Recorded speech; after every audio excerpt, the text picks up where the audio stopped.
에스라 15번째 시간입니다. 오늘은 에스라서 결론을 맺겠습니다. 에스라 7장 25절부터 26절 말씀을 28절 말씀을 합독하고 에스라서 결론을 내리도록 하겠습니다. 그러면 에스라 7장 25절부터 28절 말씀까지를 한 목소리로 합독하도록 하겠습니다. 에스라여, 너는 내 손에 있는 내 하나님의 지혜를 따라 내 하나님의 율법을 아는 자를 법관과 재판관을 삼아 강 건너편 모든 백성을 재판하게 하고 그중 알지 못하는 자는 너희가 가르치라. 무릇 내 하나님의 명령과 왕의 명령을 준행하지 아니하는 자는 속히 그 죄를 정하여 혹 죽이거나 귀양 보내거나 가산을 몰수하거나 옥에 가둘지니라 하였더라. 우리 조상들의 하나님 여호와를 송축할지어다. 그가 왕의 마음에 예루살렘 여호와의 성전을 아름답게 할 뜻을 두시고 또 나로 왕과 그의 보좌관들 앞과 왕의 권세에 있는 모든 방백들 앞에서 은혜를 얻게 하셨도다. 내 하나님 여호와의 손이 내 위에 있으므로 내가 힘을 얻어 이스라엘 중에 우두머리들을 모아 나와 함께 올라오게 하였노라. 아멘. 에스라서를 마무리 지으면서 에스라를 보냈던 왕이 했던 명령과 또 에스라가 했던 고백입니다. 결국 누가 하셨다는 거죠? 하나님이 하셨다는 것입니다. 은총을 잊게 하고 고난을 가지게 하고 또 예루살렘으로 가게 한 이 모든 것들이 하나님이 하게 하셨고, 그러면 뭡니까? 성전개혁과 또 그리고 신앙개혁은 그러니까 성전을 재건하고 신앙을 개혁했던 것은 하나님이 하셨다는 것입니다. 하나님이 말씀하셨고 하나님이 그걸 성취하셨다, 이렇게 보면 되겠죠. 그런 의미에서 에스라서 총 10장을 우리가 봤는데요. 1장부터 6장까지가 에스라가 없는 이야기입니다. 에스라 전에 스룹바벨이라는 사람을 통해서 하나님께서 성전을 재건하신 그런 부분에 대한 거고요. 그것을 이어서 이제 7장부터 10장까지가 에스라가 와서 성전을 이제 재건했던 그 위에 신앙을 개혁해 나가고 온전한 하나님의 신앙을 회복했던 모습들입니다. 우리가 해야 될 우리의 것이 있습니다. 제가 그런 얘기 했지 않습니까? 사두개파가 처음부터 이상하게 된 것이 아니라 성전이 중요하니까 성전을 회복해야 된다라고 하는 중요한 중심을 가지고 시작했죠. 그런데 성전은 예수 그리스도이기 때문에 사실은 하나님의 신앙을 바로 회복해야 되는데 그걸 어디로 갔습니까? 성전에만 집착해 버렸습니다. 하나님의 말씀이 얼마나 중요합니까? 그 말씀대로 살자, 이게 바리새파예요. 잘라내자 이거죠. 근데 너무 심하게 말씀을 쪼개고 말씀 속에서 이 말씀이 전부 다 우리 잘 지키고 있다라고 하는 사람들이 바리새파예요. 얼마나 안타깝습니까? SNF가 뭡니까? 그래, 성전이고 뭐고 필요 없고 하나님 앞에 바로 서는 경건이다. 얼마나 중요합니까? 근데 거기 너무 이 경건만 전부 다 또 잘못 치우치는 거예요. 우리는 제대로 가야 되는 거예요. 제대로. 그러니까 잘못되기 시작한 게 아니라 올바른 거를 잡으려고 하다가 잘못돼 버리는 거예요. 지금도 그래요. 많은 교단도 그렇고 많은 운동도 그렇고 정말 이 성경대로 가려고 하다가 자꾸 치우치는 겁니다. 저도 그럴 수 있는 거고요. 그래서 우리가 계속 성경을 통해서 우리의 모습을 바꾸고 우리가 하고 있는 걸 다 버릴 수도 있고 다시 새롭게 시작할 수도 있을 만큼 하나님의 말씀이 전부라는 생각을 가지고 나아가면 좋겠습니다. 자, 에스라 메시지를 우리가 지금 이렇게 14일 동안 받고 이제 15일 이제 마지막 정리하는데요. 메시지 좀 요약하면 첫 번째 볼게. 하나님의 약속은 반드시 성취되는데 그 성취가 확실한 거예요. 그냥 하나님의 약속의 말씀이 성취될 수도 있고 안 될 수도 있는 게 아닙니다. 세상 사람들은 성경을 이해 못해요. 이 성경이 하나님의 말씀이라고 인정하지 않으니까 증명해봐라 그래요. 증명할 수 없죠. 성경은 100%. 왜? 이 성경이 하나님의 말씀이라는 것을 어떻게 증명합니까? 하나님을 어떻게 보입니까? 그러나 우리는요, 역사 속에서 지금까지 이끌으신 걸 통해서 우리는 간접적으로 증명할 수 있고 또 그 말씀이 내 삶 속에 성취되는 것을 우리는 확신할 수 있습니다. 그것처럼 하나님의 말씀은요, 지금도 성취됩니다.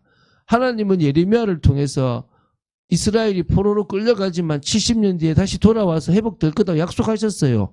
그 약속대로 결국은 돌아왔어요. 고레스라는 왕을 사용해서 이스라엘을 해방시키셨습니다. 뭘 말합니까? 하나님의 약속은 반드시 성취됩니다. 그 성취는 확실한 겁니다. 헛되이 사라지는 말씀은 없다는 겁니다. 그게 이 역사가 증명해 주고 있습니다. 그러면 우리가 앞으로 붙잡고 나아가야 될 미래, 천국에 대한 영원한 하나님 나라 확실한 거 아니겠습니까? 오늘 그것을 붙잡고 나아가는 저와 여러분 되길 바랍니다. 두 번째는요. 그런 의미에서 이 역사의 주관자는 누구다? 하나님이라는 거예요. 하나님이 이 역사를 모두가 주관하고 있다는 거예요. 고레스 왕이 칙령을 내려서 보내고 그게 이스라엘뿐만 아니라 저 나라를 위한 것인 것처럼 보이지만 결국 그렇게 하는 것도 누가 하신 겁니까? 하나님이 하신 거예요. 결국은 이 이사야라는 사람에게 고레스라는 이름을 줬어요. 아예 고레스 왕이 출현하기 160여 년 전에 누가요? 이사야에게 고레스라는 왕이 나타나서 너희들을 해방시켜 줄 거다라고 말씀하셨어요. 이분이 하나님입니다. 우리는 그 말씀을 보면서 아 그렇구나. 하나님은 모든 걸 주관하고 계시구나. 근데 내가 뭘 벌벌벌 떨겠냐. 내가 뭘 지금 지금 힘들어하고 뭘 지금 고민하느냐. 머리 IQ가 안 되는 우리가 뭘 고민합니까? 맡기면 되고 지금 우리에게 주어진 일을 최선을 다하면 되죠. 그래서 그거 여러분 붙잡고 나아가면 돼요. 내가 하나님의 자리에 서 있지 않으면 되는 거예요. 세 번째, 하나님께서 택한 백성에 대해서는 반드시 구원하십니다. 그건 절대적인 겁니다. 그렇지 않습니까? 이스라엘 자손들이 포로로 끌려갔던 것은 죄 때문입니다. 그러나 다시 귀환시킨 것은 하나님의 사랑 때문입니다. 그리고 하나님은 당신의 사랑, 당신의 백성을 향한 구원을 반드시 이루십니다. 결국 징계는 하시지만 멸망시키지는 않습니다. 끝까지 당신의 그 백성을 지키시고 사랑하시는 겁니다. 하나님은 하나님의 택하신 자녀인 우리를 끝까지 이끄십니다. 우리는 뭐요? 끝까지 믿음으로 나아갈 수 있는 믿음의 사람으로 서야 될 줄로 믿습니다. 네 번째입니다. 성전을 재건하고 신앙을 개혁하는 데는요.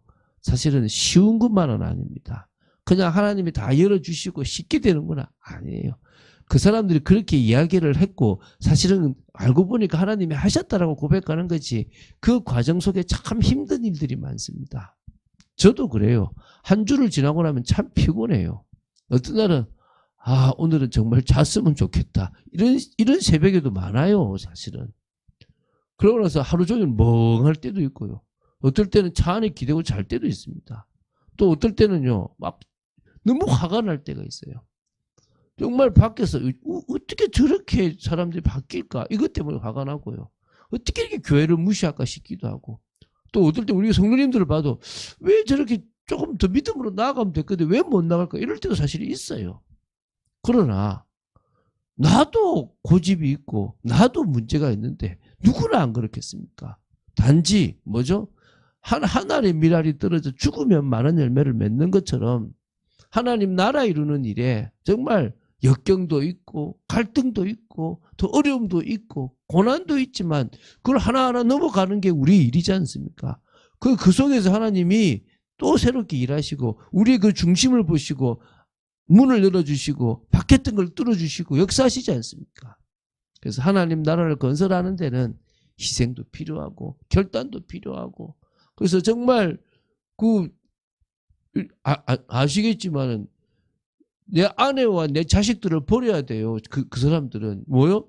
이스라엘이라는 순결한 이 온전한 민족을 회복하기 위해서 그거는 다른 민족이 들어오면 안 된다는 것이 아니라 여호와를 향한 신앙이 무너져 버릴 수 있는 것은 버리라는 거예요. 아내를 내보낸다는 게 그냥 순수하게 이스라엘만 남아야 된다 그런 개념이 아니에요. 여호와를 향한 올바른 신앙, 믿음과 소망과 사랑을 위협하는 그 존재를 빼내라는 거예요. 우리는 그 사실을 기억해야 돼요. 성경 말씀을 잘못 해석하면 이상하게 가버릴 수 있다니까요. 우리는 그런 결단들을 해야 되는 거예요. 어떻게 우리 아내를 버리고 자식을 버립니까? 그런데 정말 우리가 제대로 된 걸 심지 못한다면 결단하지 않으면 안 되고 내가 하나님 앞에 서지 않으면 안 된다는 거예요. 이 정도는 괜찮겠지 없다는 거예요. 결단한 여러분 되시기 바랍니다. 그리고 또 뭡니까? 하나님 나라를 이루고 나가는 데는요, 사단의 방해가 엄청나게 강하다는 거예요. 귀환민들이 와가지고 성전을 재건하려고 하는데 사마리아인들이 방해를 해요. 뭐 때문에요? 주도권을 주려고. 뭔가 이걸 통해서 힘을 형성하려고. 그게 뭡니까? 여러 가지 모습입니다. 항상 계속적으로 뭐합니까? 방해를 계속해요. 나중에는 성벽 재건, 여기는 안 나오지만 느헤미야는 성벽 재건에 또 방해를 해요. 계속 하나님의 백성을 건드리고 방해를 합니다. 그들이 알고도 하고 사단에게 속아서도 하고 합니다. 결국 사단의 괴계 속에 우리는 있습니다. 그래서 깨어있지 않으면 하나님의 전신갑주를 입지 않으면 안 된다는 거예요. 그리고요, 지도자들이 정말 하나님 앞에 올바른 중심과 또 자질을 가져야 돼요. 에스라는 자신이 고난을 가지고 이스라엘로 갈 때 그 고난을 행사하는 뭔가 힘을 부리려고 하지 않았다는 거예요.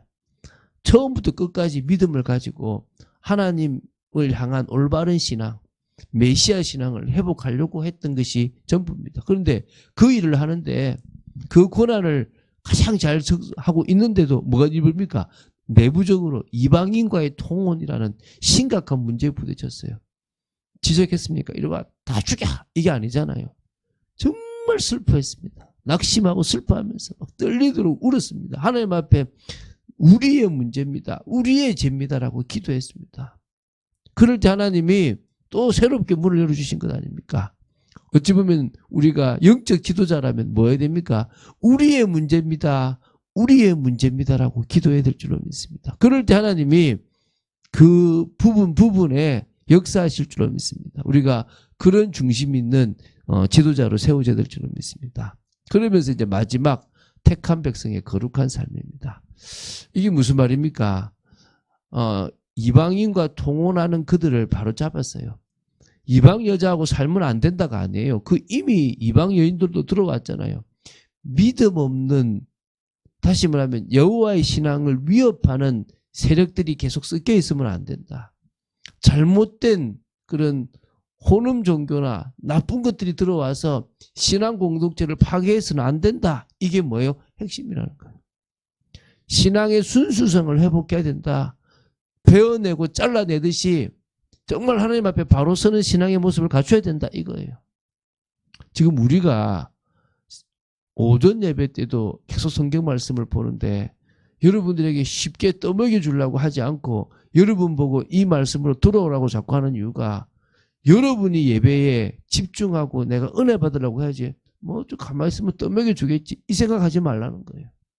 우리가 하나님 앞에 올바른 믿음으로 나아가고 올바른 중심으로 나아가고 하나님이 하신 역사를 봐야 되지 않겠습니까? 오늘 그런 저희들이 되어야 될 줄로 믿습니다. 에스라서를 쭉 마치면서 아까 말씀드렸지만 사두개인들이 결국 성전 하나에만 집중해버리고 바리새인들이 결국 말씀 이거 잘못된 것에 집중해버리고 SNF파들이 잘못된 경건으로 가버린 이런 모습들은 없어져야 되지 않겠습니까? 최소한 우리가 계속 하나님이 원하시는 것으로 더 나아가고 더 온전해지는 그런 축복을 누려야 될 줄로 믿습니다. 그런 믿음의 사람으로 서기를 주 예수 그리스도 이름으로 축원드립니다. 주는 그리스도시요 살아계신 하나님의 아들이심을 고백합니다. 에스라서를 마무리합니다. 하나님께서 에스라를 들어서 사용하시고 그 전에 이미 스룹바벨을 통해서 또 성전 제거를 하게 하신 모습들을 봅니다. 저희들이 이 모든 것들을 통하여 하나님의 일하심을 보고 온전히 인도받는 축복의 저희들 되어지기 원합니다. 아버지, 저희들도 해야 될 중요한 사명이 있음을 고백합니다. 믿음을 고백하는 저희들 되기 원합니다. 하나님의 뜻을 이루는 저희들 되도록 지켜주시옵소서. 감사드립니다. 주 예수 그리스도 이름으로 기도드립니다. 아멘.